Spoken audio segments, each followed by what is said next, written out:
Наша сегодняшняя лекция будет посвящена политической активности женщин в раннесредневековой Абхазии. Всплеск интереса к женщине в истории, наблюдающийся в современной медовистике, обусловлен популярностью политической и исторической антропологии, истории ментальности. Отмечено, что в средневековых источниках женщины упоминаются гораздо реже, чем мужчины. Но, несмотря на это, у нас есть свидетельства о политической активности женщин в раннесредневековой Абхазии. Конечно, речь идет прежде всего о женщинах высокого социального статуса, представительницах правящей династии, чьи стратегии были настолько заметны в политической сфере, что не могли не быть упомянуты на страницах источников. В источниках по истории Абхазии первым упоминанием о женщине мы можем считать упоминание о матери основателя Абхазского царства Леона. В летописи Картли говорится о том, что Леон был сыном дочери хазарского царя. Именно родственные связи с хазарами помогли Леону освободиться от византийской зависимости. Прямо говорится о том, что он использовал для этого силу хазар. К сожалению, источники не сохранили нам имя матери Леона. Также безымянной осталась и вдова царя абхазов Георгия I, которую летописец считает одним из главных действующих лиц заговора, который был направлен на недопущение к власти законных наследников престола Тинена и Баграта и возведение на престол Иоанна Шавлийского. Этот заговор имел место быть в 60-х годах IX века. Заговорщики имели успех, потому что только через 20 лет Баграту, законному наследнику, удалось отвоевать отцовский престол. Ну, наиболее известным и наиболее ярким примером политической активности женщин в раннесредневековой Абхазии это деятельность матери первого представителя династии абхазских багратидов Гурандухт. Гурандухт была дочерью царя абхазов Георгия II и сестрой сразу трех абхазских монархов – Леона III, Дмитрия III и Феодосия III. Супругом Гурандухт был Гурген Багратиони, наследник северо-восточной части Тао. Его домен непосредственно примыкал к границам Абхазского царства, и это обстоятельство сыграло в пользу заключения брака между Гургеном и Гурандухт. В 60-е годы X века у них родился сын, которого назвали Баграт, и которому предстояло сыграть большую роль в предстоящих событиях, и эта роль была предопределена его родственными связями с династией Леонидов. В 70-е годы X века в Абхазском царстве разразился династический кризис, который был связан с отсутствием наследников мужского пола сразу у трех абхазских монархов. В результате междоусобицы в 975 году у власти оказался Феодосий III Слепой. Вообще любые формы калечества лишали отпрысков царской семьи занять престол. И вообще сам факт ослепления, он означал исключение данного лица из политической жизни. Однако с Феодосием это не произошло.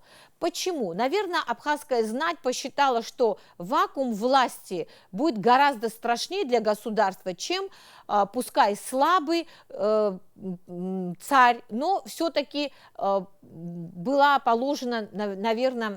положен конец длительной междоусобицы с его приходом к власти. Однако то, что Феодосий был лишен зрения и не мог лично возглавлять военные мероприятия, серьезно вредило Абхазскому царству, потому что враги Абхазского царства в лице кахетинцев, таойцев активизировались и начинают постоянно нападать на одну из важных провинций Абхазского царства – Картлию. Особенно отличились кахетинцы. И наместнику абхазского царя в Картле Иоанну Марушисце пришлось очень туго, и ему нужно было как-то выходить из этой ситуации. И он решил обратиться к правителю Тао-Кларджетии Давиду Карапалату с просьбой предоставить возможность его приемному сыну Баграту, это речь идет о сыне Гурандухт и Гургена, который был усыновлен правителем южной части Тао Давидом, отпустить Баграта в Картлию для того, чтобы передать ему власть над этой территорией. Просьба была услышана, и вскоре Баграт вместе со своими родителями, с Гургеном и Гурандух в сопровождении приемного отца Давида прибыли в Картлию. Источник говорит о том, что права Баграта на эту территорию обосновывались его связью с династией Леонидов, поскольку мать его, Гурандух, являлась абхазской царевной. Однако после того, как Давид покинул Тао, покинул Картлию, в очередной раз Картлия подверглась нападению со стороны кахетинцев, и Баграт вместе со своими родителями был уведен в плен в Кахетию. Через некоторое время под давлением Давида Куропалата пленники были отпущены. Однако после вот этих событий мы видим во главе Картлии Гурандухт. То есть на власть в Картлии переходит Гурандухт. Подробности мы не знаем, но, скорее всего, случилось то, что политические традиции оказались на стороне абхазской царевны. Ее принадлежность к династии Леонидов сыграла важную роль в том, что картлийская знать, которая уже с небольшими перерывами почти 150 лет находилась под управлением дома абхазских царей, захотела видеть во главе Картлию женщину, но представительницу династии Леонидов, а не представителя другой династии Багратидов, даже если он имел отношение к Леонидам через свою мать. Какие события произошли дальше? В 70-х годах X века династический кризис в Абхазском царстве был разрешен путем вступления в действие матрилатеральной традиции, то есть когда в условиях отсутствия прямых безусловных наследников по мужской линии вступает в действие правило, что призываются на престол потомство представительниц данной династии, выданных замуж за рубеж. В Абхазское царство был приглашен Баграт, и он вместе со своим отцом Гургеном прибыл в Кутаиси, однако не шла речь о его немедленном воцарении. В течение 2 лет, вероятно, к нему присматривались, и когда абхазская знать, представители боковых ветвей династии Леонидов, таковы наверняка существовали, посчитали его приемлемой кандидатурой, равноудаленной от различных аристократических кланов, существовавших в Абхазском царстве. Около 978 года он был провозглашен царем абхазов, а его дядя Феодосий был смещен. Первым военным мероприятием, которое предпринял Баграт, это был поход на Картлии. Потому что Картлия все это время продолжала находиться в руках его матери. Трудно сказать, в каком качестве она осуществляла власть все это время, в качестве наместницы царя абхазов, либо ее статус как-то по-другому мог быть обозначен. Но картлийская знать ей подчинялась, и формально эта территория продолжала оставаться под властью Леонидов. Но с приходом к власти Баграта, вероятно, он посчитал, что ему будет лучше, чтобы Гурандух находилась рядом с ним, и совершил он поход в Картлию, и надо сказать, что картлийская знать оказала сопротивление. На подступах к Мугриси произошло сражение, в котором Баграт одержал победу, занял столицу Картлию Плесцихи, и, как говорит источник, не позволил далее своей матерью управлять Картлией и забрал ее с собой в страну абхазскую. На протяжении всего царствования Баграта II, а почему мы говорим Баграт II, это исходя из дивана абхазских царей, первый представитель династии абхазских багратидов Баграт II.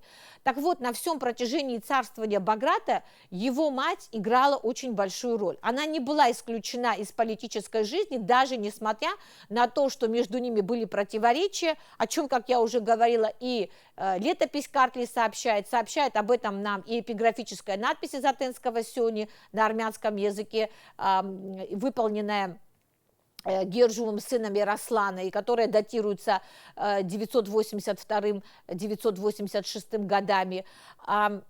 Все равно Гурандухт была важна для Баграта. Почему? Потому что легитимность его прав на управление Абхазией проистекала из родства с династией Леонидов. Поэтому имя Гурандухт фигурирует на чаше для причастия из Бедийского храма вместе с именем ее царственного сына. Также Гурандухт упоминается и в надписях Кутаисского храма, который был построен по приказу Баграта. Также мы знаем, что в храме Кумурдо есть изображение Гурандухт. В диване абхазских царей Баграт упоминает о том, что он является сыном дочери царя абхазов, однако имени непосредственно Гурандухт в этом источнике не указано. Мы не знаем ни о дате смерти Гурандухт, ни о месте ее упокоения. Единственное, ясно, что она не была упокоена рядом со своим супругом Гургеном, который покоится в церкви рядом с храмом в Ишхане. Он скончался в 1008 году, но тем не менее, значит, Гурандухт, ее участие в политической жизни заложило определенные политические традиции, которые были развиты в Абхазском царстве в последующем. То есть на протяжении всей первой половины IX века, первой половины XI века мы видим активное участие женщин в политической жизни. Но, к сожалению, о супруге Баграта II нам ничего не известно. Скорее всего, она не принадлежала к царствующему дому какому-то. Желая укрепить свое положение в Абхазии, Баграт наверняка мог сочетаться браком с кем-то из представительниц знатных абхазских, собственно, семейств. А вот что касается жен второго представителя династии абхазских багратитов Георгия III, то тут у нас очень много сведений. Первым браком Георгий был женат на дочери васпураканского царя Сенакерима Арцруни. Ее звали Мариам. Матерью Мариам была Хушуш Багратуни, дочь царя Великой Армении Гагика I.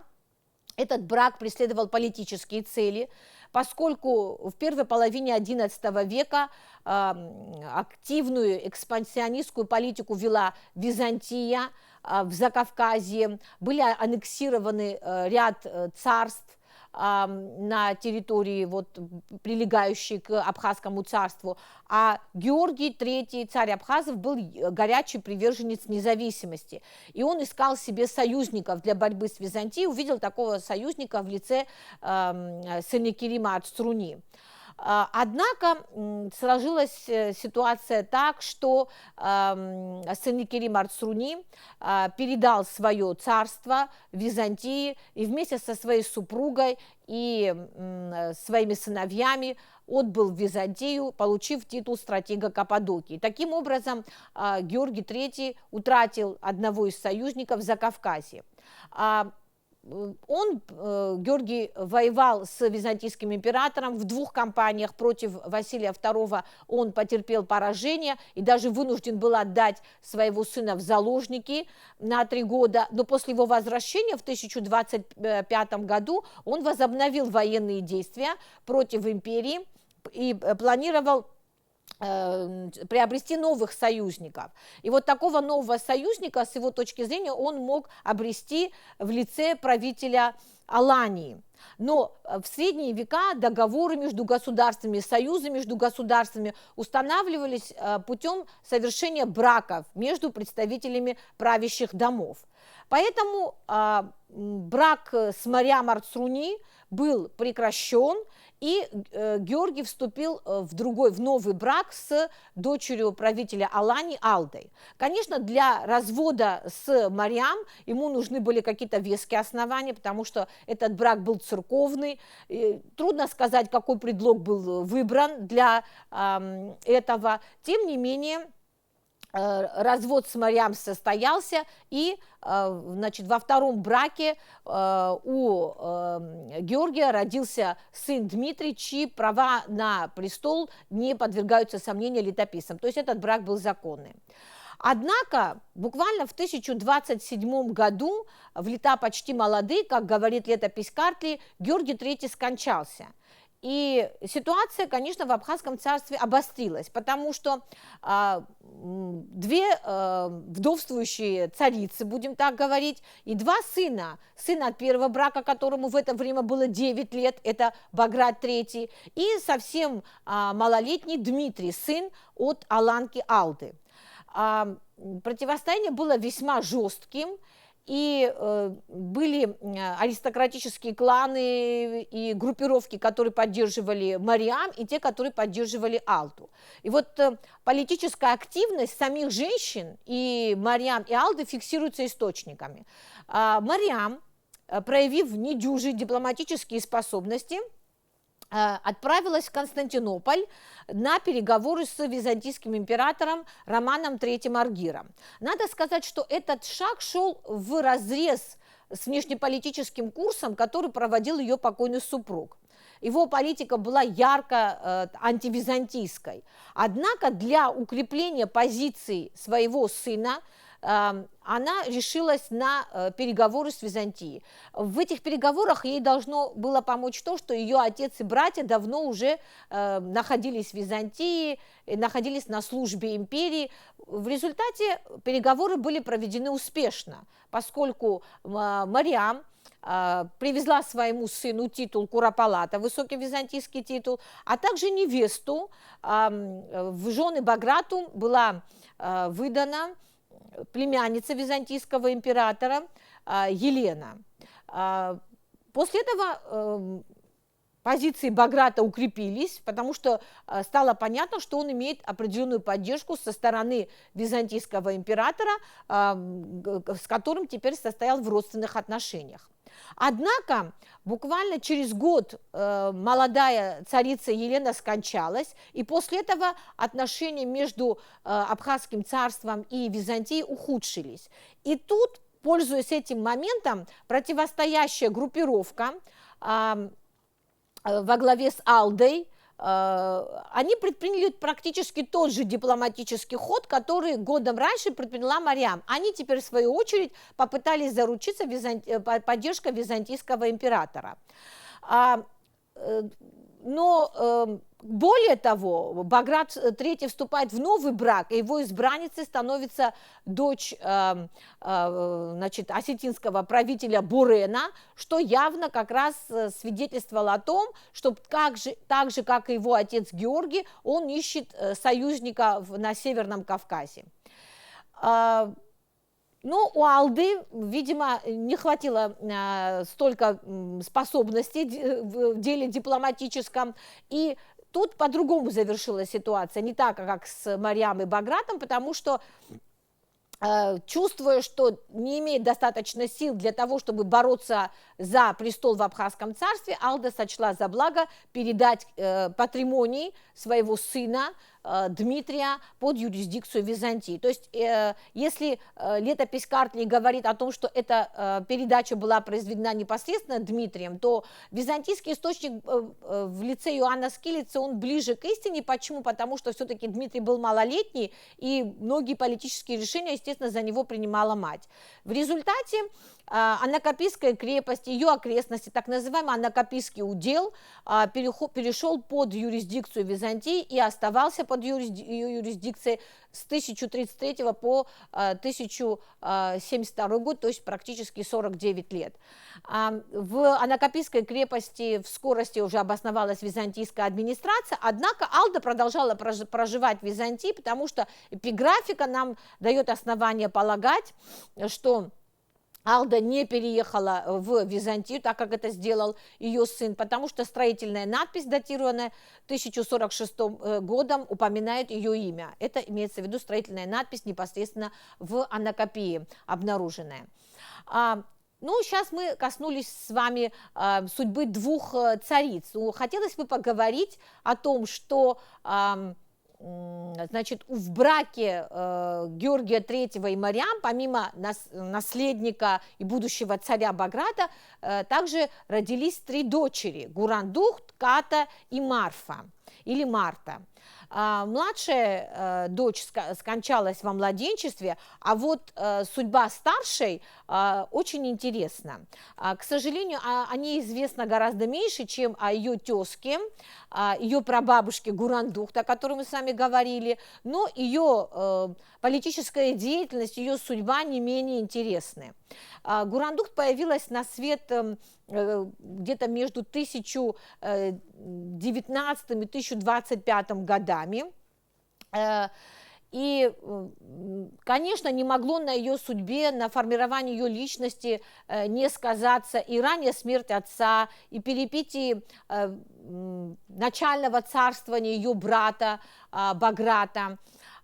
И перед ее глазами был яркий пример вовлеченности женщины в политические дела. Это ее мать Мариам.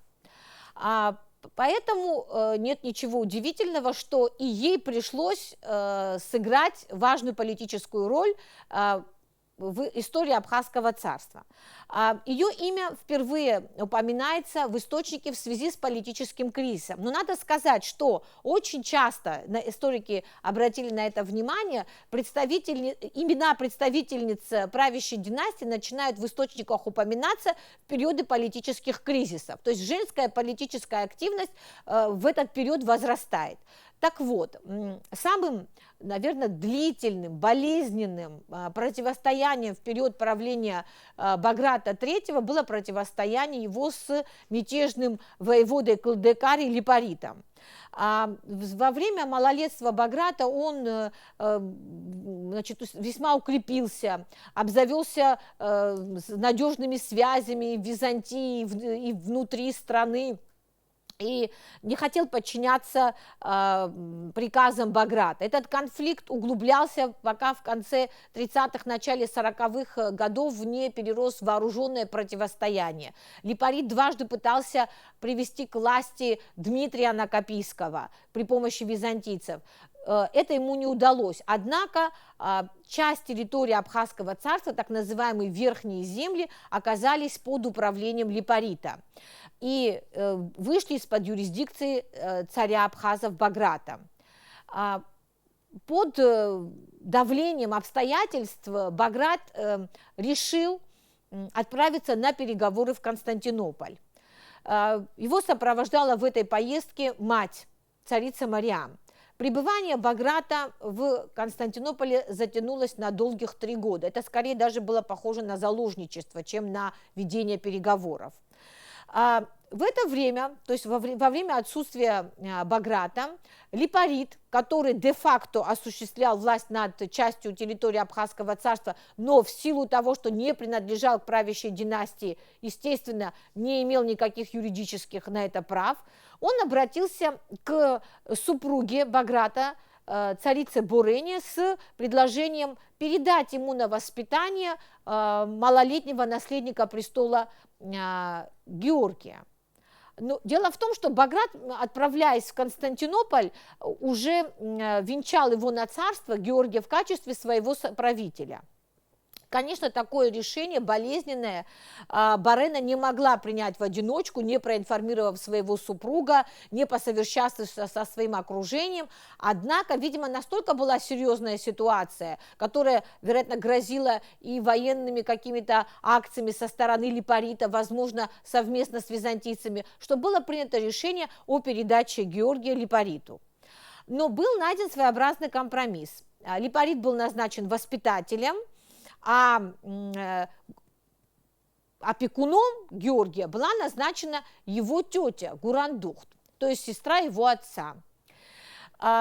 Ну, надо сказать, что то, что передали Георгию Липариту, это, конечно, был шаг вынужденный и для Абхазского царства, и для Абхазского царя невыгодный. Но то, что Гурандух находилась рядом с наследником престола, наверное, немножко эту ситуацию смягчало. Тем более она вступила в дипломатическую борьбу с Липаритом. Несмотря на то, что и Липарит, и Гурандух были назначены как бы воспитателем, соответственно, опекуном Георгия, их политические программы были разными. Если в летописи Картли прямо говорится, что Липарит добивался того, чтобы Баграт как можно дольше находился в Византии, то Гурандух вела борьбу за скорейшее возвращение царя из Византии. И тут очень важный момент. Вот каким образом Гурандухту удалось эту войну, эту борьбу вести с могущественным вельможей на равных? Знаем мы, что Липарит пользовался особым благоволением со стороны византийского императора Константина IX Мономаха. Не имея связи внутри как бы византийского общества, внутри знати, не зная византийского закулисья, Гурандухт было сделать это весьма сложно. Вместе с тем, если на поле брани не удалось Липарита обыграть, то вот на дипломатическом поприще удалось это сделать. Царю Баграту разрешили имперские власти вернуться на родину. И в армянском переводе «Жизни Грузии», так называемый Картлис Ховреба, говорится о том, что император Константин Мономах отпустил Баграта с условием, что Гурандухт вернется в Константинополь. То есть в данном случае мы должны предполагать, что Гурандухт какое-то время проживала в Константинополе ранее, возможно, в качестве заложницы. Мы знаем, что в Константинополе в качестве заложников проживали и представители, там, скажем, болгарской знати, аланской знати, и также и представителям династии Леонидов приходилось, и Багратидов быть в качестве заложников.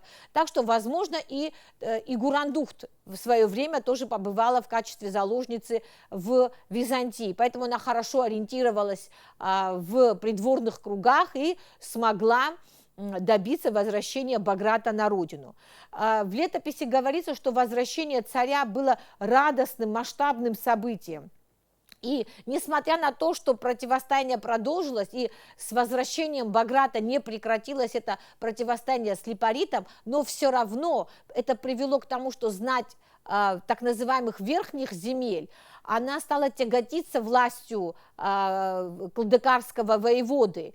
И Сула Калмахский, один из знатных феодалов, беспримерную решительность проявив, захватил Липарита и его сына Ивана в плен и тут же отправил к царю Баграту вестников, гонцов о том, что его противник находится у него в плену, после чего с 1058 года это противостояние прекратилось, поскольку Липарит отказался от политической борьбы, принял схиму и удалился в Византию, где в 1060 году скончался. Все это время, даже после возвращения Баграта из Константинополя, Гурандухт находилась рядом со своим племянником, опекая его, об этом нам говорит летопись. И, кстати, в летописи Картли единственное описание женщины связано именно с личностью Гурандухт. Летописец пишет, что она была преисполнена всех благ, умна, щедра, прекрасна на вид и исполняла ревностно богослужение. То есть летописец идеализирует Гурандухт, приписывая ей все качества, желанные для высокородной женщины. И в последующее время мы видим Гурандухт входящий в ближний круг ее брата, царя Абхазов Баграта III, она сопровождала его в поездках, и также она продолжала опекать своего племянника. О дате смерти Гурандухт нам неизвестно, но летописец рассказывает о последних днях жизни Баграта III и вкладывает в его уста такие слова, обращенные к матери царицы Марьям: «Мать, жалко мне тебя, потому что все рожденные тобой ушли раньше тебя». То есть можно предположить, что на этот момент Гурандухт уже была усопшей. Нет ничего удивительного в том, что вот в период царствования Баграта сразу несколько женщин нам, можно сказать, летописец представляет активно вовлеченных в политические процессы. Вот посмотрите, мать Баграта, царица Марьям, пользуется огромным авторитетом, она являлась одной из самых влиятельных политических фигур. Она разделяла тяготы своего сына во время его вынужденного пребывания в Константинополе. Его супруга, царица Борена, осуществляет власть в Абхазском царстве в период отсутствия мужа. Его сестра Гурандухт назначена опекуном наследника престола. То есть сразу несколько женщин составляют ближайшее окружение Баграта. То же самое хочется сказать о том, что могущественный сельджукский султан Алп-Арслан, желая породниться с Багратом, был согласен взять в жены его племянницу, то есть дочь сестры. Это говорит о высоком статусе сестер царя в данном случае.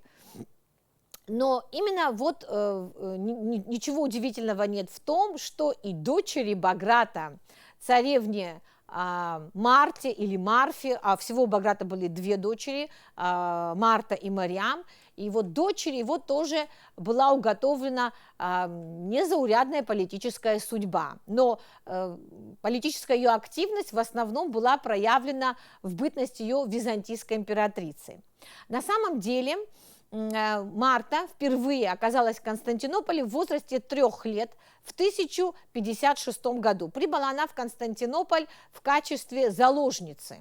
То есть, когда ее отец возвратился из вынужденного долгого пребывания в Константинополе в качестве заложницы, несмотря на то, что Константин Мономах хотел, чтобы Гурандухт вернулась в Константинополь, на самом деле туда была отправлена малолетняя Марта. Когда Марта прибыла в Константинополь ко двору императрицы Феодоры, в это время Феодора являлась императрицей, пребывание ее было весьма кратким, потому что вскоре после ее прибытия, в августе 1956 года, императрица скончалась. И по преданию Георгий Святогорец тогда сказал: «Воистину царица вышла и царица вошла». То есть пророчествовало, что когда-то Марфа тоже станет византийской императрицей. Действительно, через 9 лет Марфа или Марта прибыла в Константинополь уже в качестве невесты наследника византийского престола, которого звали Михаил, и принадлежал он к династии Дуг. Известно, что абхазскую царевну в Константинополь сопровождала большая делегация, в которую входили, к примеру, Петр Патрикий или архиепископ Бедийский Иоанн. И через короткое время абхазская царевна стала женой наследника престола. Скорее всего, бракосочетание произошло несколько позже, в 1071 году, когда после битвы при Манцикерте византийцы потерпели очень тяжелое поражение, император Роман Диоген был свергнут, и на византийском престоле оказался муж, супруг абхазской царевны Михаил. В 1074 году у них родился наследник, который был назван Константином. Семилетнее правление Михаила Дуки было не очень удачным, потому что это был человек, больше склонный к литературным студиям, чем к политике, тем более никаких полководческих талантов за ним не наблюдалось, а Византии приходилось в это время вести войны сразу в нескольких направлениях, и на юге, и на западе, и на востоке, и поэтому неудивительно, что произошел государственный переворот, и в 1078 году пришел к власти Никифор Ватаниат, узурпатор. Для того, чтобы легитимировать свое положение, Никифор Ватаниат решил жениться на супруге своего предшественника. Если с политической точки зрения этот брак выглядел вполне логичным, то с церковной точки зрения, конечно, он был весьма сомнительным, потому что была жива супруга Ватаниата, а супруг Марфы, правда, удалился в монастырь, где позже сделал карьеру в качестве митрополита Эфесского. Но брак был совершен, и Марта поставила условие, чтобы ее сын от брака с Михаилом Дукой был объявлен наследником Ватаниата, что и было сделано. То есть вообще Марта на протяжении всей своей политической карьеры боролась за права своего сына. Конечно, не забывала она и о своей родине, она, значит, способствовала возвращению Анакапийской крепости под власть ее брата. Ее брат Георгий стал царем Абхазов в 1072 году после смерти своего отца. Также он удостоился титула кесаря благодаря стараниям сестры. Но через некоторое время Никифор Ватаниат передумал и решил сделать своим наследником одного из своих родственников, некого Синадина. Узнав об этом, Марта, не задумываясь, вступила в заговор против своего супруга. Этот заговор был организован братьями Комнинами, Исааком и Алексеем, и Марта этот заговор поддержала, в результате чего Никифор Ватаниат в 1081 году был свергнут. Опять же, пришедший к власти, Алексей Комнин обещал Марте, что ее сын Константин будет объявлен его соправителем, что и было сделано. Однако в скорости, после рождения у Алексея Комнина своего сына Иоанна, этот договор был аннулирован, и Константин лишился возможности унаследовать, значит, императорский титул. Вместе с тем, чтобы как-то сгладить ситуацию, Алексей Комнин отдал на воспитание Марте свою дочь Анну. Анна – это первая женщина-историк, Анна Комнина, которая в своем труде воспела красоту абхазской царевны. Надо сказать, что все византийские авторы, и Анна Комнина, и Михаил Псел, все едины во мнении, что Марфа обладала невероятной красотой, и это тоже как бы способствовало успеху ее политической карьеры. Однако после того, как в возрасте 21 года ее сын Константин скончался, Марфа решает покинуть как бы мир, удалиться в монастырь. Она принимает монашество и в дальнейшем проживает жизнь, полную духовных исканий. Она находилась в переписке со многими религиозными деятелями, например, с Феофилактом Охридским, и была упокоена, скорее всего, по мнению большинства авторов, на горе Папикион около 1105 года. Возможно, в дальнейшем ее прах был перенесен в Константинополь или в Иерусалим. Значит, таким образом, мы можем сделать вывод, что представительницы правящей династии Абхазского царства, вне зависимости от их статуса, то есть это в равной степени и матери, и супруги, и сестры, и дочери монархов обладали весьма заметными социальными капиталами. То есть они принимали участие в принятии политических решений, в установлении политических связей, в передаче крови. И несмотря на, вопреки представлениям о маскулинности идеала правителя в средние века, в реальности женщины имели возможность играть большую роль в государстве, и не только в форме закулисных каких-то интриг, но и в форме материнского регенства и опекунства. О том, какими были женщины в ранней средневековой Абхазии, интересно знать не только значит, в рамках гендерной истории, но и в рамках политической, культурной истории нашего Отечества.